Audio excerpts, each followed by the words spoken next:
네, 말씀 보겠습니다. 말씀은 마가복음 강의 36탄이고요. 제목은 떡 하나의 의미라는 제목입니다. 마가복음 8장 14절에서 21절까지 말씀 보겠습니다.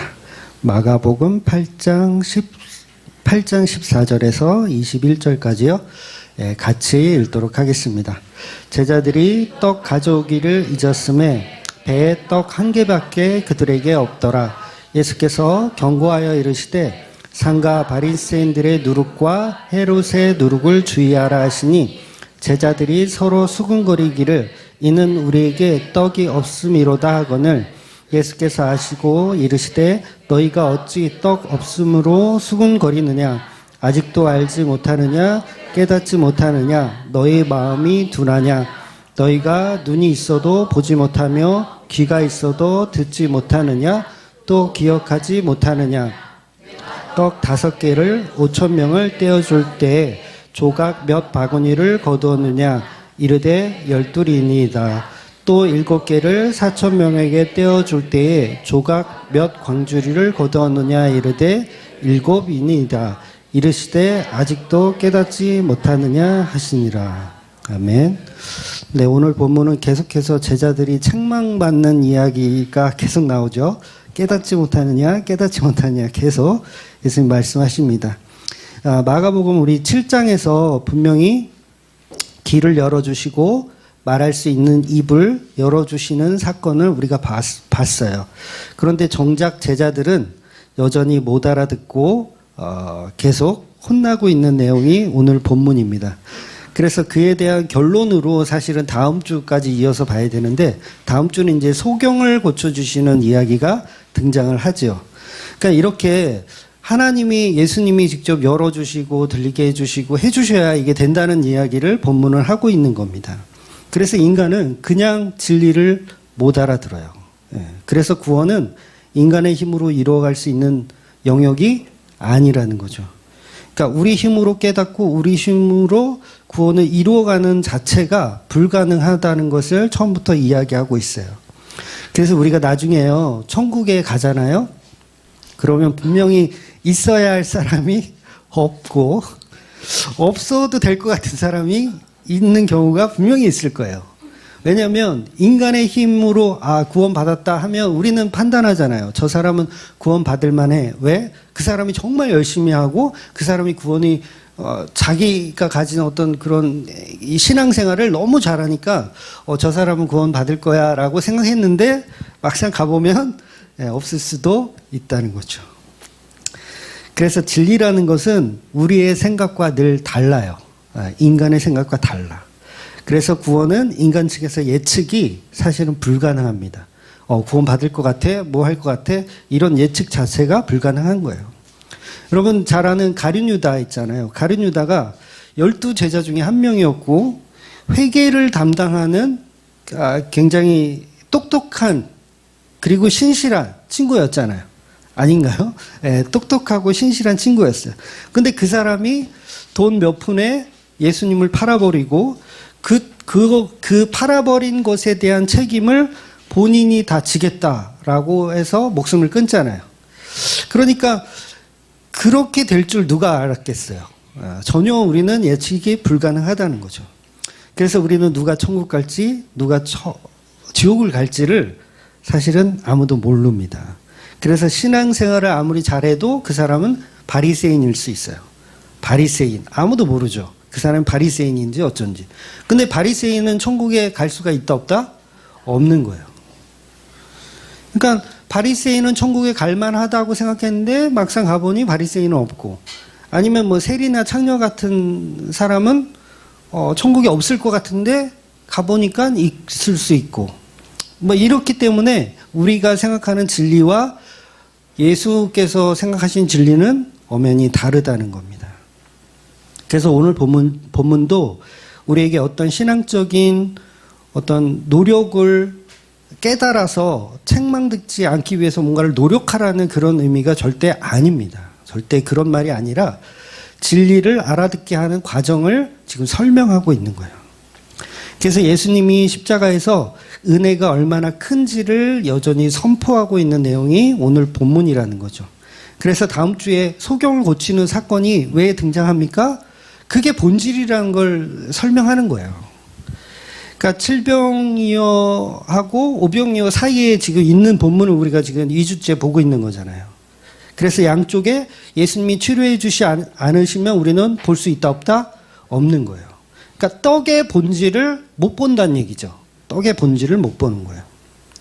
그래서 성경의 글이라는 것이 이제 문학 장르잖아요. 어떻게 보면 문학 장르를 가지고 우리에게 진리를 전해요. 문학 장르를 가지고 진리를 전해요. 근데 이 장르 속에는 뭔가 중요한 게 있는데 뭐냐면 바로 성령 받은 성도만 이 장르를 이해할 수 있다라는 거예요. 그러니까 성령을 받지 못하면 이 말씀을 문자적으로만 해석하고 이해를 전혀 못하는 거죠. 그러니까 성령은 곧 관계거든요. 하나님과 나의 관계가 회복되는 거, 나와 예수 그리스도의 관계가 회복되는 거예요.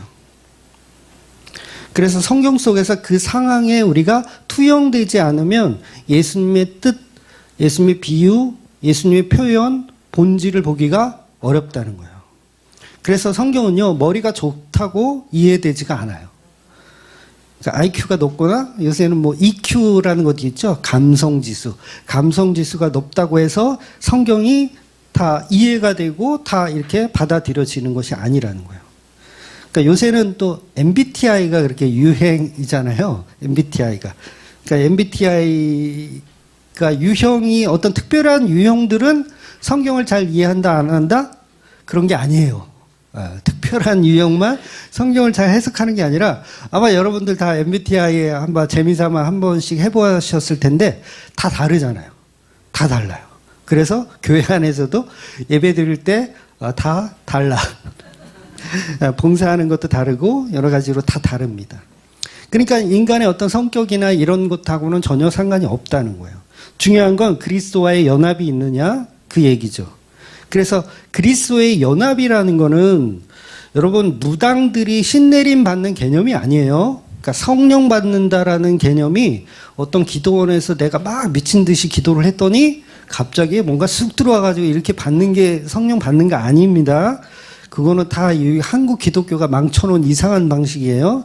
성령을 받는다는 건 예수 그리스도와의 연합, 그러니까 그분의 마음이 나의 마음과 일치되는 거를 성령의 연합이라고 하는 거예요. 그래서 예수님의 뜻이 나의 뜻과 연합되는 거죠. 그래서 그렇게 되면 어떻게 되냐면 자기 부인이 나올 수밖에 없어요. 왜냐하면 내 뜻과 예수님의 뜻은 늘 다르기 때문에 내 뜻이 부인되어지고 예수 그리스도의 뜻이 내 안에 들어오는 거. 요게 기도의 상태고 요게 신앙생활 하는 상태라는 거예요. 그래서 그걸 거듭났다 이렇게 표현하는 거죠. 나는 죽고 예수로 다시 태어난 상태. 그래서 그게 교리적으로 복잡하지만 그게 성령을 받은 거예요. 그러니까 사도 바울이 성령을 받으니까 자기의 자아가 다 죽어요. 그리고 예수님의 뜻만 위하여 살아가는 존재로 바뀌죠. 그러니까 12제자들도 다 마찬가지예요. 자기가 하고 싶은 거 있는데 그런 자아들이 다 죽고 예수 그리스도의 뜻만 실천하며 살아가는 존재로 가는 거예요. 그게 성령을 받았다입니다. 그런데 성령 받지 못한 상태에서는 그리스도에 연합된 상태가 없기 때문에 성경을 아무리 봐도 뭔 뜻인지 모르는 게 당연한 거예요. 왜냐하면 그 뜻, 그러니까 의도를 모르기 때문에 그래요. 의도. 그러니까 쉽게 예를 들어 볼게요. 어떤 남자가 자기가 사랑하는 여자에게 이렇게 시를 써줬어요. 시를. 자기가 왜 웃어? 또 마누라 얘기 안 할게. 그러니까 시 내용이 예를 들면 이런 거예요. 나에게 당신은 사계절과 같은 산과 같아요. 사계절의 산과 같아요. 이렇게 남자가 여자에게 써줬어. 여러분 이 시가 무슨 뜻인지 사람들이 알아들을 수 있을까요? 일반인들이. 사계절의 산과 같다? 변덕이 죽을 듯 하다는 얘기야? 그죠? 이게 불가능하죠. 해석이 불가능해요. 당신은 나에게 사계절과 같은 산과 같다. 아무리 시를 고백해도 이 시는 누구만 알아들을 수 있어요? 사랑하는 아내가 아니라 그 여자만 알아볼 수 있어요. 왜냐하면 이 남자하고 이 여자가 늘 데이트를 할 때 산을 갔었거든. 봄, 여름, 가을, 겨울 이렇게 산에 다니면서 늘 봄에는 파릇파릇한 이 새싹을 보면서 이렇게 아름다운 새싹을 보니 당신과 같아요. 늘 얘기한 거야. 여름이면 계곡에서 이렇게 물놀이를 하면서 놀았고 텐트를 치고 야영하면서 늘 사랑 고백을 했어. 가을이면 단풍이 시뻘겋게 든 단풍을 보면서 이 단풍이 어쩜 이렇게 아름답고 예쁜지를 평소에 계속 이야기를 한 거야. 겨울이면 뭐 스키도 타고 뭐 하면서 산을 이렇게 다녔어. 주구장창 산만 다녔어. 그러니까 이 남자는 산을 너무 사랑하는 사람이에요. 그러니까 이 사람이 이 여자에게 시를 썼을 때 당신은 나에게 사계절과 같은 산입니다 했을 때 이 여자는 이 뜻이 무엇인지를 알죠. 근데 이 뜻을 모르는 사람은 어떻게 해요? 변덕이 죽굴뚝 같은 뜻인가? 이렇게 오해를 한다는 거예요. 결국 뭐냐면 성령에 임한다는 건 예수 그리스도와 연합되는 상태이기 때문에 성경이 우리에게 무슨 얘기를 해도 그 의도를 당연히 알게 돼요.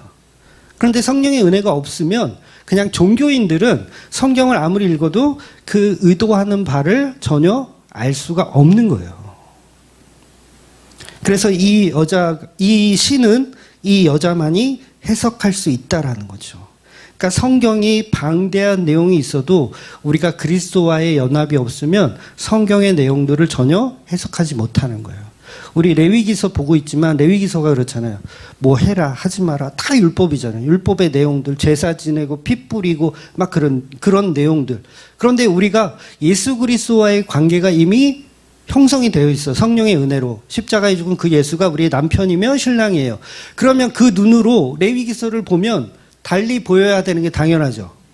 달리 보이는 거예요. 그게 성령의 은혜고 성령의 내주하심이라는 거예요. 그래서 말씀을 통해서 관계 형성이 계속 일어나는 겁니다. 그래서 기독교의 성장은 다른 게 아니에요. 말씀을 통해서 성장하는 거예요.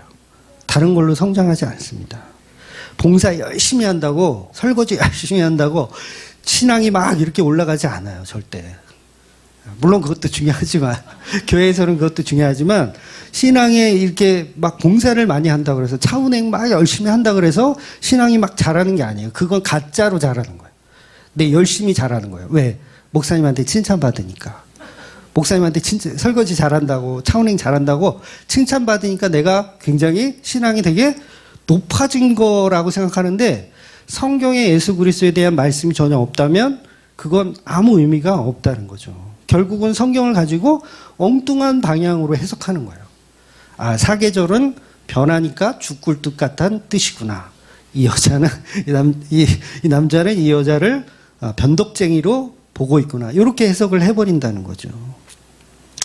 그래서 성경을 보는 우리의 시선은 반드시 우리의 지식이 아닌 성령의 시선, 신령과 진정한 그 예수 그리스도를 통한 믿음으로 봐야 된다는 거죠. 이게 성령과 연합, 예수 그리스도와의 연합이에요.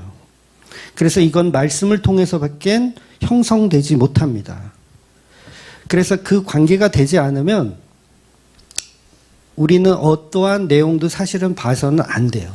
제가 큐티 하지 말라고 얘기하잖아요. 그러니까 여러분은 해도 돼. 여러분은 어느 정도 성령의 은혜가 있으신 분들이니까. 그런데 아직 하나도 모르면서 성령과의 관계가 전혀 없으면서 그냥 종교 생활만 하신 분들은 성경을 보면 어떻게 해요? 해석 자체를 못하기 때문에 봐도 별 의미가 없다는 거예요. 그래서 말씀을 통해서 관계 형성이 되어야 하는 것이고 그 관계 형성이 되면 저 같은 목사가 없어도 돼요. 여러분이 각자 성경을 보면서 은혜를 받을 수 있어요. 이해되시죠? 제가 이제 그만하겠다는 얘기가 아니라 저 같은 사람이 없어도 상관이 없는 거예요. 얼마든지 은혜 받으면 성경이 제대로 해석되어지고 보여진다는 거죠.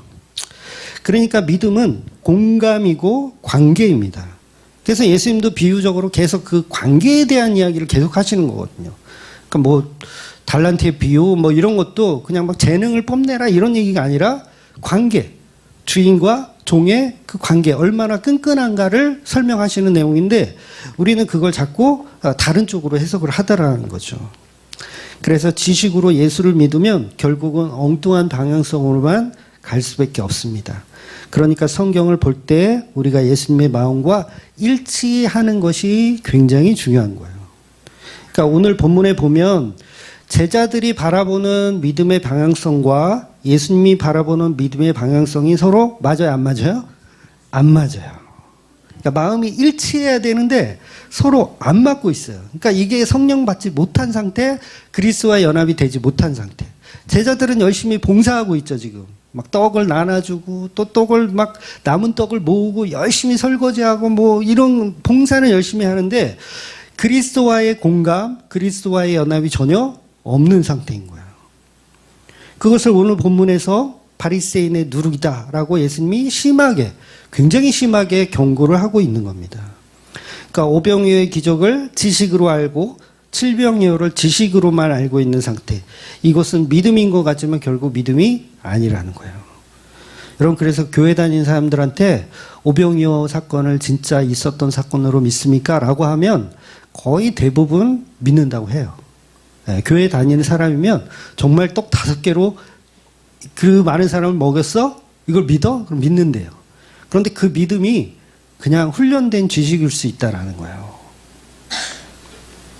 그래서 오늘 본문을 자세히 보면 예수님은 분명히 오병이어 때 남은 떡을 버리지 말고 다 모으라고 하셨어요. 그래서 오병이어 때는 12바구니를 모았어요. 그쵸? 네, 오병이어 때는 12. 그리고 칠병이어 때는 예수님이 떡을 모으라는 특별한 언급은 없더라고요. 제가 다 찾아보니까 그때는 없어요. 칠병이어 때는.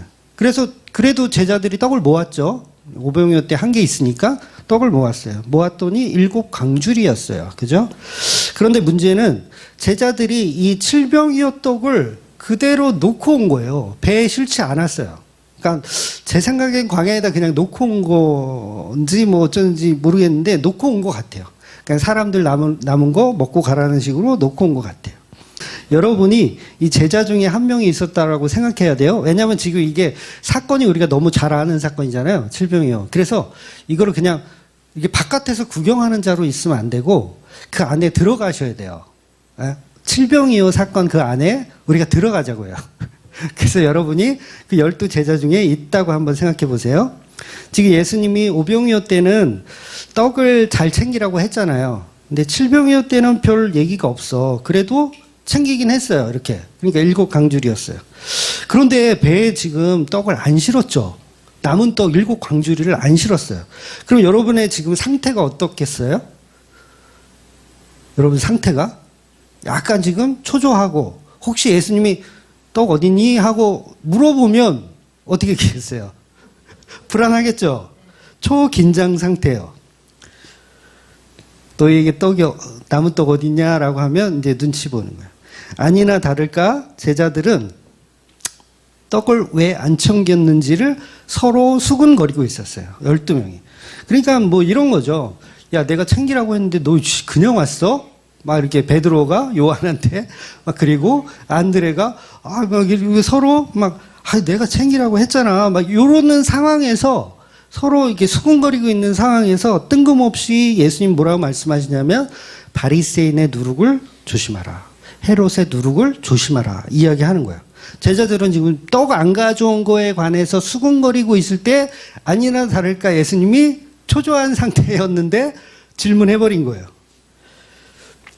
그래서 베드로가 이제 예를 들면 그런 거죠. 베드로가 거봐 내가 뭐라 그랬어. 챙기라고 했어 안 했어 내가. 이것들이 빠져가지고 7강줄이를 그냥 놓고 오면 어떻게 하겠다는 거야. 우린 다 죽었어 이제. 혼났어 이제. 이런 상황인 거예요. 근데 사실 떡이 없던 게 아니에요. 분명히 본문에는 떡이 하나가 있다라고 표현하고 있어요. 그러니까 이들에게는 떡 하나밖에 없더라라고 성경은 이야기하는데 이 부분은 그러니까 떡이 없는 게 아니라 떡이 하나가 있는 거예요. 그러니까 이 떡 하나를 우리가 정확히 좀 이해할 필요가 있거든요. 왜냐하면 우리가 그 안으로 투영되면 만약에 제가 12제자 중에 한 사람이었다라면 그 떡은 제가 챙긴 거예요. 이해가 되세요? 제가 떡 하나를 제가 챙긴 거예요. 무슨 말이냐면 저는 예수님의 제자잖아요. 투영해서 보자고요. 제가 예수님 제자예요. 당연히 오병이어를 기적을 봤어요. 그리고 칠병이어도 기적을 봤어요. 그렇다면 무식하게 7 광주리를 다 챙길 필요가 있어요, 없어요? 없어요. 하나면 충분해요. 왜냐하면 예수님한테 예수님 떡이 여기 하나 있습니다. 또 시작하시죠. 충분해요. 그러니까 7 광주리를 챙길 필요가 없어요. 그래서 본문은 떡 하나를 챙긴 거에 대한 분명한 언급을 하고 있어요. 어차피 떡 하나만 있으면 예수님은 언제든지 이 떡을 축사해서 우리 12명을 먹이는 것은 일도 아니기 때문에 당연히 7 광주리를 무식하게 챙기지 않고, 저라면 그거 사람들한테 다 도시락으로, 야 가려면 너 사흘길 또 가야 되잖아, 이거 챙겨 그러면서 바리바리 싸줬어요. 우리도 막 떡 싸주죠. 떡 나면 싸주잖아요. 막 싸줘. 막 챙겨주는 오히려 이게 믿음 같지 않으세요? 그래서 제가 12명 중에 한 명이었다면 7 광주리를 막 챙기고 있는 베드로 형한테, 형 지금 뭐 하는 거야? 이렇게 믿음이 없어가지고, 형 생각 좀 하자. 예수님이 어차피 축사하시면 떡 1개가 2개 되고, 2개가 4개 되고, 4개가 8개가 되는데, 무식하게 이거를 왜 믿음도 없이 이렇게 7개를 꾸역꾸역 다 챙기고 있어. 하나만 챙기면 돼. 오히려 제가 수제자인 베드로를 핀잔 주면서, 물고기도 됐어. 물고기 뭐하러 가져가. 우리가 어부들인데 한 마리 잡아서 예수님한테 딱 하면 되지. 그러면서 자신감 넘치게, 베드로 형, 아니 5병이어 보고 7병이어 보고 여태 믿음이 이렇게 없어. 이렇게 강력하게 주장을 해서 결국 떡을 하나를 챙긴 거예요. 제 행동에 일리가 있습니까? 네, 제 행동에 일리가 있어요. 그래서 이 행동으로 인해서 제자들은 지금 배 안에서 토론이 벌어진 거예요. 토론이 벌어진 거예요. 왜 하나만 챙겼는가? 아니다, 하나면 충분하다라는. 그래서 실제로 저와 같은 생각을 했던 제자가 분명히 있었다고 보는 거예요. 본문 8장 14절을 보면 제자들이 떡 가져오기를 잊었음에 배에 떡 1개밖에 그들에게 없더라. 물론 이 떡이 5병, 7병이어와 전혀 상관없이 그냥 배에 처음부터 있었던 떡이라고 해석할 수도 있어요. 그런데 좀 신빙성이 없는 게 지금 사흘을 굶은 상황이었거든요. 7병이어 기적을 베풀기 전에. 근데 사흘을 굶은 상황에서 떡을 가지고 있었다라는 게 조금 신빙성이 떨어지고요. 왜냐하면 7병이어 안에 들어가지 않은 또 다른 떡이 있었다는 자체가 좀 정확한 해석을 할 수가 없는 거죠. 그리고 이 배는 처음부터 이방인 지역에서 있지 않았고 다른 데 그냥 정박해둔 배일 수도 있거든요. 그러니까 그 배에, 빈 배에 떡이 있다라는 자체가 해석 자체가 불가능합니다. 그러니까 이 떡은 어떤 떡이냐면 7병이어 때 기적을 베풀고 나서 이 7 광주리를 챙겨야 되는데 무식하게 이걸 왜 챙기냐? 하나면 된다라는 어떤 제자의 그 주장으로 인해서 하나만 챙긴 거예요. 자, 보세요. 이렇게 하면 굳이 7개를 챙길 필요가 없어요. 7 광주리를. 그렇다면 나름대로 이 제자는, 떡 하나를 챙긴 이 제자는 믿음이 기특하지 않아요? 좀 끄덕끄덕 하시죠? 네. 오히려 떡 하나만 챙긴 것은 7병이어의 그 7 광주리를 다 챙기는 것보다 더 칭찬받을 만한 일인 것 같아요. 그래서 제가 예수님의 제자라면 저도 분명히 하나만 챙겼을 겁니다. 그래서 예수님이 이제 떡 하나 챙긴 놈 누구야? 그러시면 자신있게 저요. 야, 너 왜 떡 하나만 챙겼어? 주는 그리스도시요 살아계신 하나님의 아들이시니 떡 하나로 오병이어를 또 베푸실 줄을 내가 믿사옵나이다. 야, 내가 너처럼 이렇게 믿음이 강한 제자는 본 적이 없구나. 칭찬받을 만해요, 안 해요?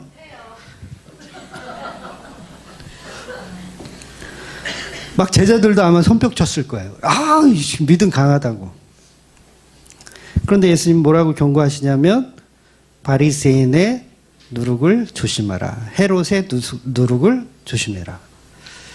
그러니까 사실 예수님이 뜬금없이 그냥 바리새인 누룩을 조심해라, 헤롯의 누룩을 조심해라 한 말이 아니라 그 떡 하나에 관련된 바리새인 누룩을 조심하라는 이야기를 하신 거예요. 그래서 15절을 보면 경고하여 이르시되, 그냥 뜬금없이 15절이 그냥 경고하여 이르심이에요. 경고하여 이르심에 상가 바리새인 누룩과 헤롯의 누룩을 주의하라 하시니, 너희가 믿음으로 떡 하나만 챙긴 것이 옳다고 생각할 수는 있지만 떡 하나 챙긴 거, 그 하나의 떡이 2개가 되고 2개가 4개가 되고 이런 어떤 기적으로만 너희가 나를 믿어서는 안 된다. 그게 바리새인의 누룩이다라고 한 거예요. 그러니까 저는 믿음을 발동해서 하나만 충분해라고 했는데 이 믿음 자체가 뭐라고요?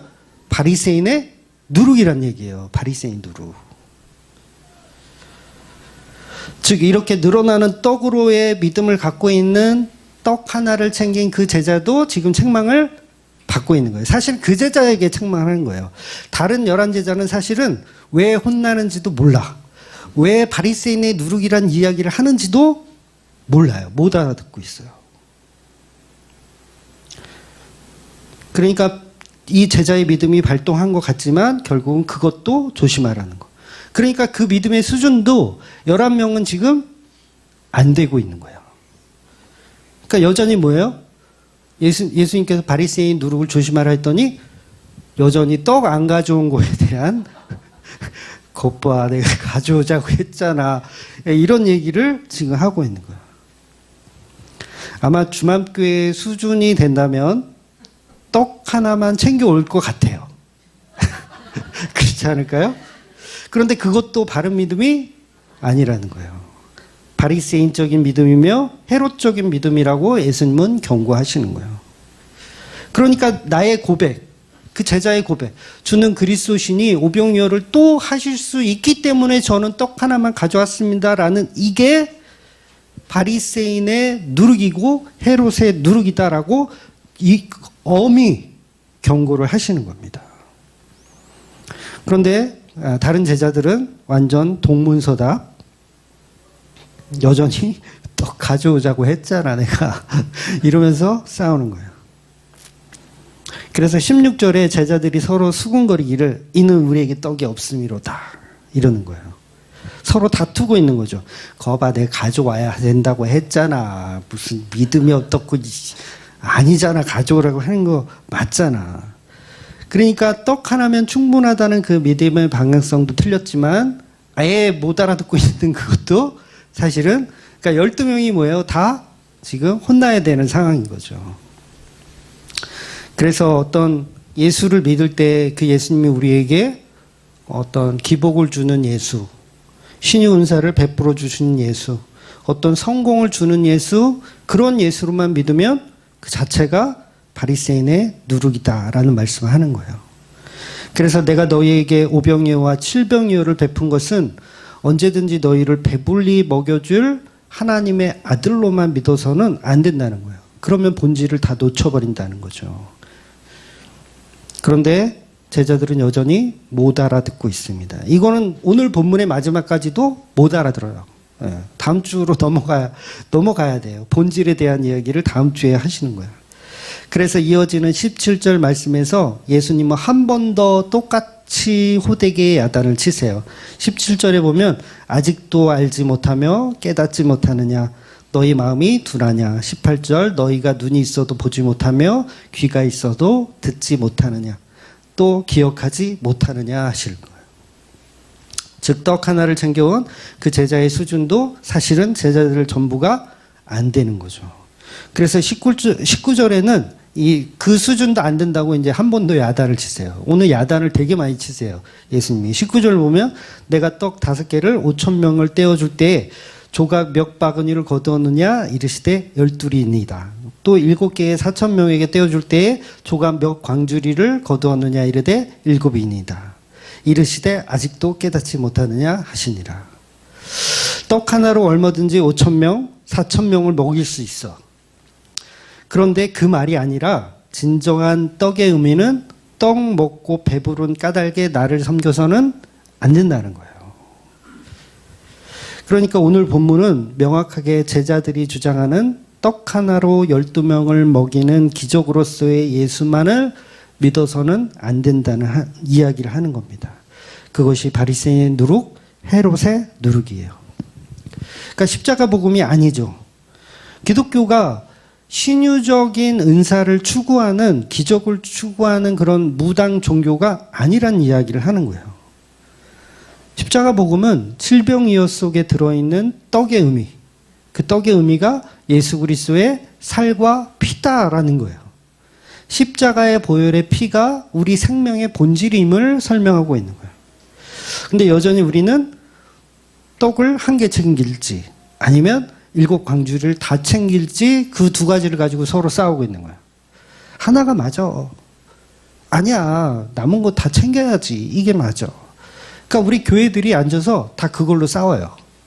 그러면 떡 하나 챙기자고 한 저는 저의 이 위대한 믿음의 발동을 막 자화자찬하겠죠. 아, 나는 떡 하나 챙겼어. 왜? 예수님 믿으니까. 예수님 얼마든지 축사해 줄 수 있으니까. 난 믿음이 엄청나.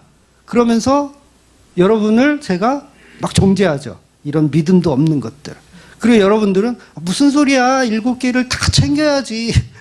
다 7 강줄이 다 챙겨야지. 남은 거를 어떻게 그냥 놓고 올 수가 있어. 이건 믿음이 아니야. 그러면서 서로 이제 우리 두 진영이 서로 싸우고 있는 거예요. 근데 예수님은 둘 다 틀렸다. 둘 다 틀렸다. 그래서 예수님이 보여주고 싶은 표적은 이 칠병이어를 통해서 보여주시고 싶은 표적은 요나의 표적밖에 없다라고 말씀하시는 거예요. 이 요한복음을 통해서 그렇게 설명하셨죠. 그래서 인간들은 그저 신유은사의 표적, 즉 십자가 복음에 무관한 그런 방향성을 가지고 기적을 원하고, 역시 그 제자도, 떡 하나를 챙긴 제자도 뭐예요? 기적을 추구하는 제자였던 거예요. 기적을 추구하는 제자. 그래서 예수 그리스도를 우리의 일용할 양식을 제공해 주는 분으로 믿거나, 아니면 정치적인 해방을 줄 수 있는 분으로 믿거나, 심지어는 초능력자로 그냥 믿거나 하면 안 된다는 거죠. 그러니까 우리가 교회 다닐 때 다 그러지 않으셨어요? 교회 처음 다닐 때 뭔가 신비한 방법으로 복을 주시는 하나님. 그래서 이걸 확인받고 싶어 했잖아요, 계속. 아, 확인받고 싶다. 그러니까 예수님과 특별한 거래를 하고 싶은 거예요. 늘 거래. 그런데 그게 신앙생활이 아니라 그 자체가 사이비 종교라는 거죠. 사이비 종교. 이것이 바리새인들의 누룩의 상태이고 헤롯의 누룩의 상태예요. 세상 사람들이 추구하는 종교성이라는 겁니다. 그래서 예수님은 이런 기적이나 바라보고 믿으려고 하는 바리새인들의 상태는 안 된다고 명확하게 제자들에게 가르침을 주시고 있는 거예요. 떡 하나로 언제든지 기적을 보고 싶은 믿음 또한 바른 믿음이 아니라고 하는 거죠. 그러면서 비유적으로 하시는 말씀이 바리새인 누룩 조심해라. 근데 마태복음에 보면 이 사두개인의 누룩도 포함시켜서 말씀하시거든요. 사두개인의 누룩도 조심해라. 그러니까 이것들이 다 뭐냐면 칠병이어의 남은 떡을 왜 챙겼는지 뭐 이런 거를 뭐 꾸짖으려고 하는 게 아니라 엉뚱한 방향성으로 보지 말라는 이야기를 하는 거예요. 바로 이 상태가 못 알아듣는 상태. 귀머거리여, 말 더듬는 자여, 다음 주 앞을 보지 못하는 소경에 관한 이야기라는 걸 계속 설명하시는 거예요. 그러니까 아무리 예수님이 시를 써서 신부된 교회에게 줘도 못 알아듣는 거. 왜? 남편하고, 아니, 남자하고 산에 한 번도 간 적이 없으니까 무슨 얘기인지 못 알아듣는 거예요. 그래서 참 신기한 게 오늘날에도 십자가 복음이라는 예수 그리스도를 말하면 교회들이 다 알아들을 것 같죠. 근데 희한하게 못 알아듣는 사람들이 너무 많이 있어요. 그러니까 이것은 저와 여러분도 사실은 다 마찬가지였던 거예요. 그러니까 칠병이어의 기적이 여러분의 가정에 있을지어다. 그러면 뭐예요? 다 아멘 하죠. 질병의 기적이 여러분들 가정에 있을지어다. 그럼 다 아멘해. 이게 뭐예요? 못 알아듣고 있는 거죠. 이 시를 못 알아듣고 있는 거예요. 질병이요가 십자가의 표적이라고 하면 사람들이 갸우뚱하다라는 거예요. 뭔 얘기야? 이게 요나의 표적이다 그러면 뭔 얘기야? 근데 질병이요가 여러분의 가정에 있을지어다 그러면 다 아멘하고 다 좋아하더라는 거예요. 되게 단순한 거잖아요. 단순한 건데 이게 뭐가 없어서 그래요? 관계 회복이 없기 때문에 그런 거예요. 그래서 못 알아듣는 저와 여러분에게 예수님이 눈에 침을 발라요. 다음 주에 보겠지만 무엇이 보이느냐 물으시는 거예요. 그리고 에바다 열려라 해주시는 거예요. 바로 십자가로 재창조되는 본질에 관한 이야기를 설명하는 거죠. 그래서 예수님이 찾아오셔야 돼요. 예수님 찾아오셔서 나와 한 몸이 되고 나와 같은 생각을 나누고 나와 뭔가를 하셔야 그때부터 성경 말씀이 하나씩 하나씩 보여지고 들려지게 되는 거예요. 근데 전혀 관계 회복이 없어. 예수가 내 안에 없어.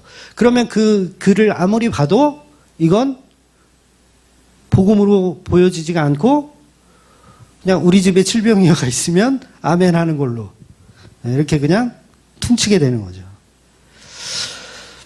그래서 바리새인 누룩은 헤롯의 누룩은 결국은 인본주의예요. 인본주의. 인간을 위한. 인간에 의한. 그러니까 예수님의 십자가보다는 복음은 성경은 다 예수님의 십자가를 선포하고 있거든요. 예수께서 십자가에 죽으셔서 이런 사랑을 이루셨다라는 걸 선포하고 있는데 인간들은 다 나를 위한 종교를 만들어 버리는 거예요. 그래서 바리새인들의 누룩이란 교회에서 힘을 가진 자들, 교회에서 힘을 가진 자들. 헤롯 또한 마찬가지죠. 세상에서 힘을 가진 자들.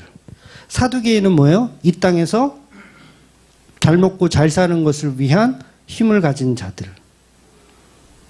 인간을 위한, 인간에 의한 모든 것.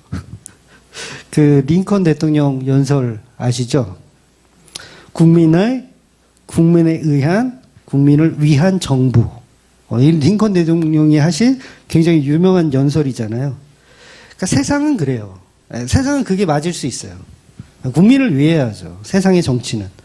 그런데 교회는 죄송하지만 교인들을 위한 정치가 아니에요. 뭐 이런 교회가 흔치는 않지만 다 교인들을 위한 교회가 많거든요. 교인들을 위한 교회. 그런데 본질은 예수 그리스도를 위한 교회인 거예요.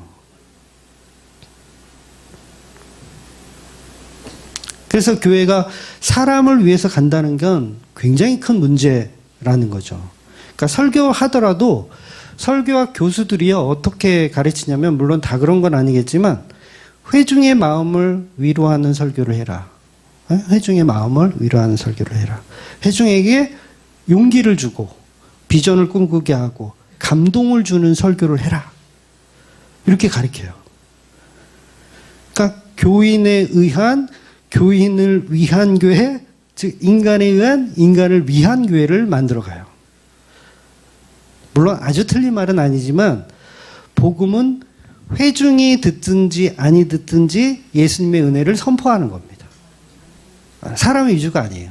예수 그리스도를 선포하는 거.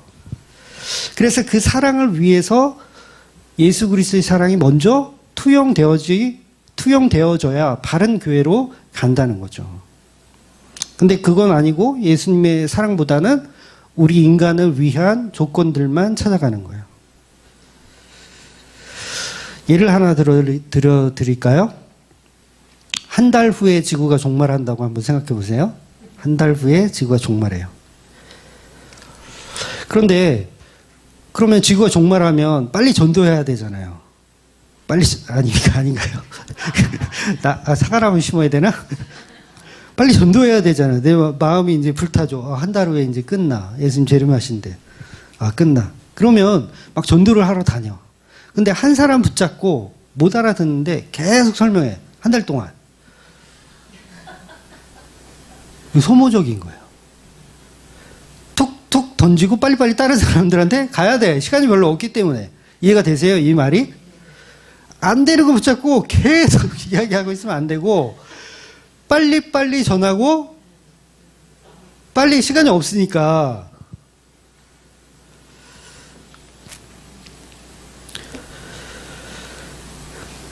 그래서 한 사람이라도 더 찾아가는 게 현명한 거예요. 네, 현명한 거. 그래서 제가 설교 중에 주무셔도 뭐라고 안 하잖아요. 제가 10년 동안 단 한 번도 잠자는 거 가지고 예배 시간에 이제 설교 듣다가 잠자는 거 가지고 뭐라고 핀잔 준 적이 단 한 번도 없어요. 네, 10년 동안. 왜 그런지 아세요? 그러니까 여러분을 위한 설교가 아니기 때문에 그래요. 무슨 얘기하냐면 졸고 있으면 깨워가지고 이 복음의 말씀 들어야지 왜 자고 있어 막 이러면 되게 또 인간적이고 되게 열정 있고 그런 것 같잖아요. 근데 저는 안 깨워요. 안 깨워. 그분을 위한 설교가 지금 아니에요. 이해가 되세요?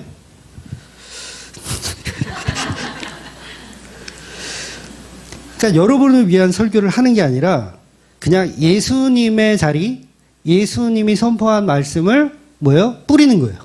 뿌리는 거예요. 듣든지 아니 듣든지 뿌리는 거예요. 왜냐면 사실 제 것도 아니에요.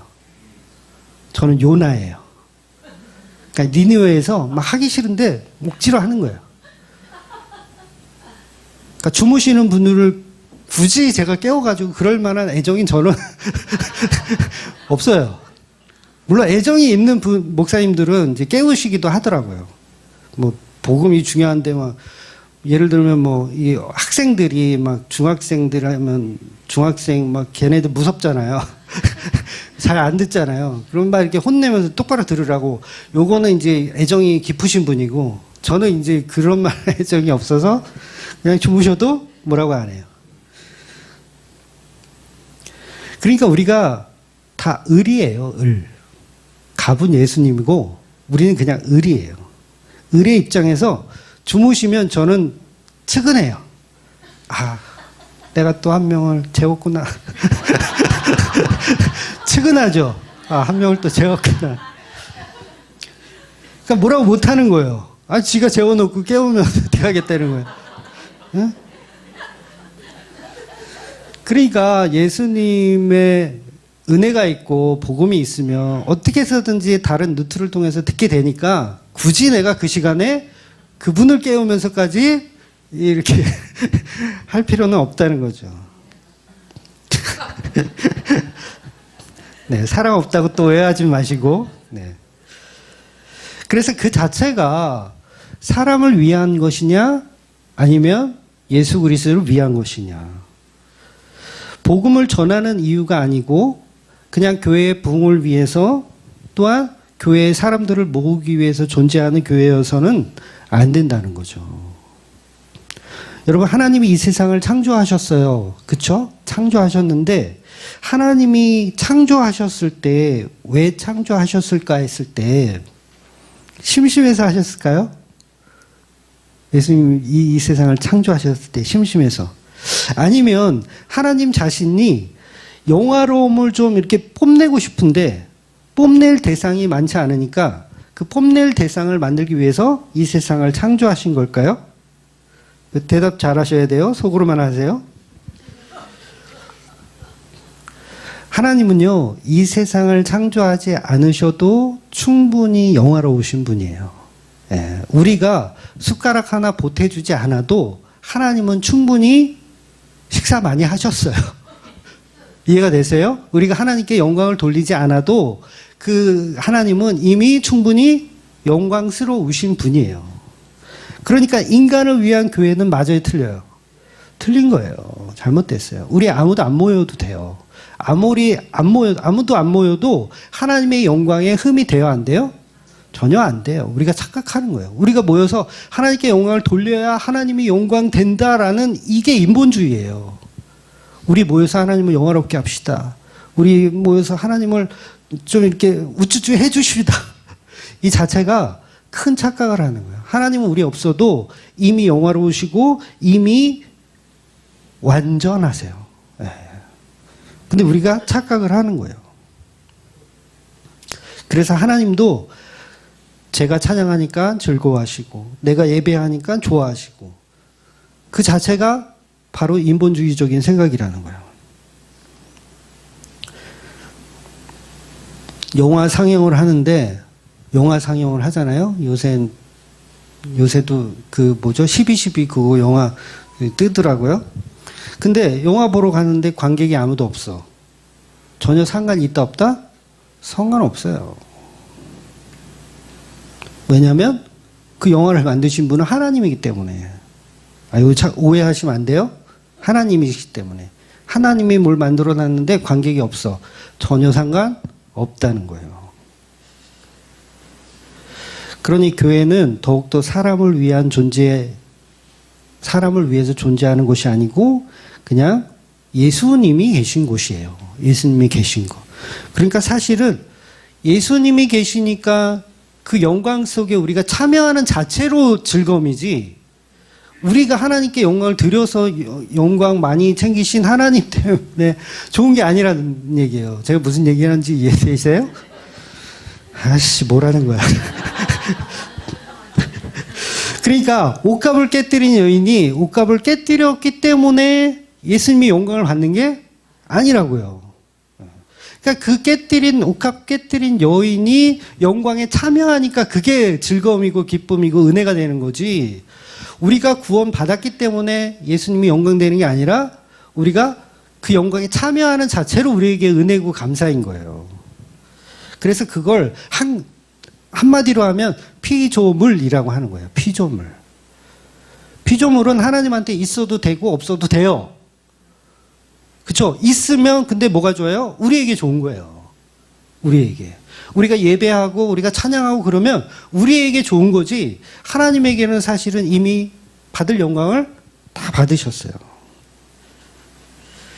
그래서 이사야서 40장에 보면 이런 말씀이 있거든요. 그의 앞에는 모든 열방이 아무것도 아니라 그는 그들을 없을 것 같이 빈 것으로 여기시느니라. 그러니까 저와 여러분은 없어도 돼요. 빈 것으로 여겨도 돼요. 그런데 막 우리가 하나님께 영광 돌려야죠. 우리가 하나님께 예배해야죠. 막 이 자체가 뭐예요?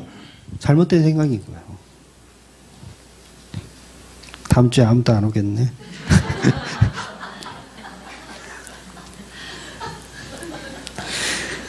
그래서 하나님이 우리를 위해서 존재하는 것이 아니라, 우리 막 협박하잖아요. 하나님한테. 내가 예배 드려줄게요. 내가 헌금 해줄게요. 내가 주일 성수 해줄게요. 11조 내줄게요. 막 어떤 사람들은 막 금식하면서 뗐어. 막 이거 달라고. 제발 들어주세요. 하나님 죽여버려요, 그냥. 죽여버리면 끝이에요. 왜? 피조물이니까. 아무 의미가 없는 짓을 하는 거예요, 우리가.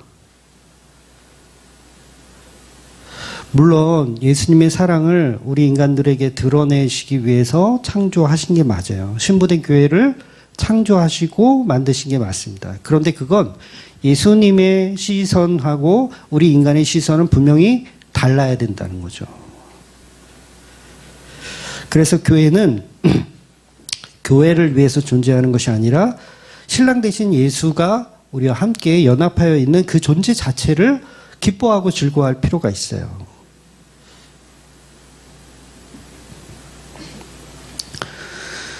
그래서 지난주에 제가 작은 예수라는 표현을 했어요. 작은 예수.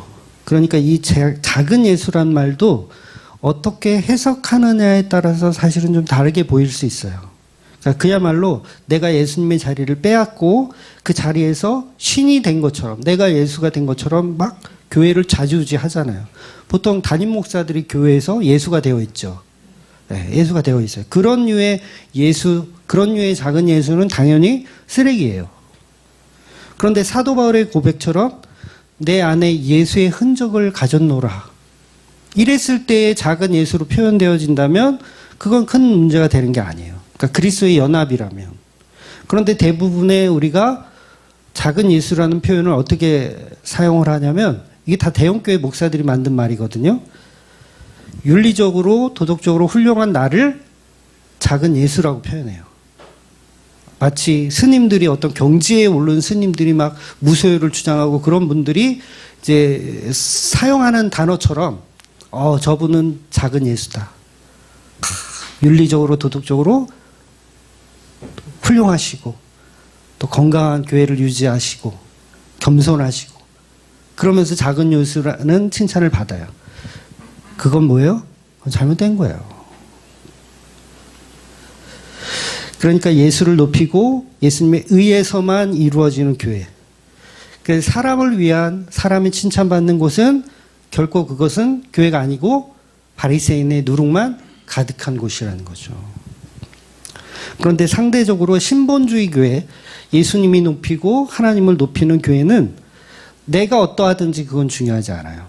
네, 내가 어떠하든지. 그러니까 나는 없고 예수님 높이는 거잖아요. 예수를 위한 그 사랑만 드러나는 거예요. 예수님의 사랑만 드러나는 거. 그러니까 내가 막 봉사 열심히 해서 내 상급을 천국에다 막 쌓고 그러기 위해서 봉사하는 교회들 얼마나 많이 있어요. 그 자체가 다 인본주의요 바리새인의 누룩이라는 거죠. 떡 하나면 충분합니다. 이 떡이 예수님께서 복을 주실 겁니다. 라는 것을 경계하라고 말씀하시는 거예요. 믿음인 것 같지만 믿음이 아니라는 거죠. 그래서 결국 이 제자들은 예수님의 십자가 복음보다는 예수님이 이루신 신유 은사, 그런 기적, 떡 먹고 배부른 까닭, 이분이 왕이 되시면 먹을 걱정 할 필요가 없겠구나라고 예수님은 계속 추정하는 거예요. 제자들이 믿음이 하나도 없어요. 잘못된 믿음, 시를 이해하지 못하는 상황인 거예요. 그러니까 세상 정치도 마찬가지입니다. 헤롯도 예수님 만나서 예수님 재판 받으실 때 헤롯이 만나거든요. 너무 기뻐해요. 아, 이 신기한 인물을 내가 만났구나. 그래, 너 뭘 할 수 있니? 어떤 표적을 보여줄 수 있니? 그랬더니 예수님이 어떻게 해요? 침묵하세요. 아무것도 안 보여주세요. 왜? 그게 그릇된 신앙이기 때문에 그래요. 인본주의라는 건 계속해서 인간을 위한 기적을 만들어 갑니다. 그게 탐욕이고 결국은 그게 교회를 병들게 하는 거예요. 그래서 주맘교회도 동일하게 이 말씀을 주시는 겁니다. 바리새인의 누룩을 조심해라. 힘을 가진 주맘교회요? 힘이 없지만 힘을 가진 주맘교회요? 누룩을 조심하라. 떡 하나로 4,000명을 먹이는 그것이 믿음이 아니다라고 말씀하시는 거예요. 그런데 우리가 너무도 많이 익숙해 있고 젖어 있어요. 어떤 것에? 떡을 바치는 소녀의 헌신에 미쳐 있어요. 떡을 바치는 안드레의 헌신에 미쳐 있어요. 이게 다 바리새인의 누룩이라고 예수님 경고하시는 겁니다. 그러니까 우리는 성령의 은혜가 없으니까 머릿속에 딴 생각만 하는 거예요. 본문의 떡은 그 떡이 아닌데 계속 못 알아듣고 있는 거죠. 그러니까 알아들을 때까지 예수님은 계속 말씀하시는 거예요. 알아들을 때까지. 그래서 그 알아듣는다는 게 재창조가 되어지는 거예요. 재창조가 되어지는 거. 그래서 우리가 이 과정 속에 놓여 있는 겁니다. 그래서 우리는 계속 안 돼요. 계속 안 돼요. 예수님 그러잖아요. 한시도 깨어 있을 수 없더냐. 근데 또 못 깨어 있어. 또 자. 우린 계속 자요. 오늘은 오후 예배가 없지만 오후 예배 물론 있어요. 이 재직회가 예배인데 설교도 있어요. 짧아서 그렇지. 있지만 또 못 알아듣고 분명히 우린 또 잘 거예요. 그렇죠? 계속 자. 근데 예수님 뭐라 그래요 결국은? 이제 내가 다 했으니 너는 자라. 그냥 구원받을 가치가 있어요 없어요? 없어요. 우리는 없어요. 착각하지 마세요. 내가 예배했으니 구원해 주세요. 내가 헌금했으니 구원해 주세요. 이거 다 우리의 착각이에요. 그러니까 예수님이 다 이루시는 거예요. 예수님 다 이루었다.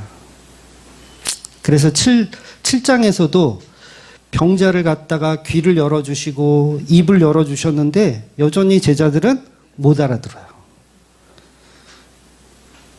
그렇다면 저와 여러분은 어떤 떡을 가지고 걱정하면 사십니까? 네, 어떤 떡? 저 역시 마음은 원이로되 육신이 약하기 때문에 떡 먹고 사는 문제로 걱정할 때가 많이 있어요. 그러나 그 걱정하는 그 문제 자체가 복음이 아니에요. 복음과 전혀 다른 거. 여러분, 세상 사람들이 떡 때문에 고민 안 합니까? 세상 사람도 떡 때문에 고민해요. 우리도 예수를 믿어도 떡 때문에 고민해요. 예수 믿으면 칠병이어가 여러분 가정에 이루어지지가 않아요. 그거 다 개수작이에요. 그거 다 거짓말하는 거예요. 칠병이어가 이루어지지 않아요.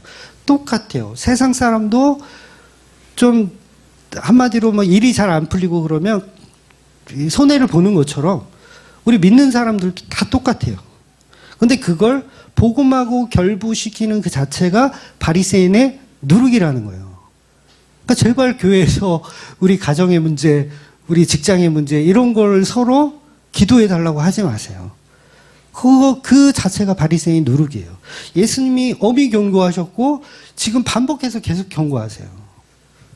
사람들이 싸우고 있거든요. 제자들이.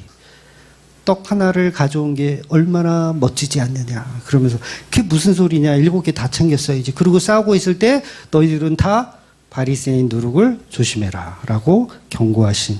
그래서 결국 복음이란 그 칠병이어의 그 떡이 가리키는 건 예수 그리스도의 십자가라는 그런 본질적인 시를 이해하시는 저와 여러분이 되시기를 주의 이름으로 축원드리겠습니다. 아멘. 기도하겠습니다.